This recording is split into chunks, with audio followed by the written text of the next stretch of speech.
This Yeah. is your second startup again, right? Yeah. Talk about how you maintain work-life balance as a business owner. And then do you have any personal rituals or habits that keep you motivated and focused? Yeah, I think I've struggled with this as many people have. In my PhD world, I was all in and didn't have a work-life balance and kind of regretted that. And then in activated research company, I definitely worked, didn't have as much of a work-life balance. I have two young kids, and so when they came along, I've luckily been smart enough to spend a lot of time with them. One thing that's helped is just setting boundaries, whether it's time or turning off notifications and not checking email. So I do try to time block parts of my life, whether it's email, I'm going to spend X amount of hours. Email can easily consume an entire day.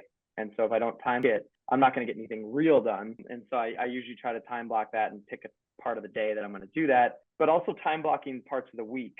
So right now I time block Tuesdays and Thursdays for certain things. Mondays I front load with a lot of meetings, for better or worse. And then Wednesdays and Fridays I leave more open for things that come in. I've also created routines to stay sane. So I've started working out more, and that just gets me through the week. Every morning I can work out, and I do the crazy cold plunge at our local gym here, and it's fantastic. It sucks when you're in it because it's about 40 degrees, but when you get out, the rest of the day you feel amazing. And that's become a part of my routine really more recently, and just trying to get some outlet there.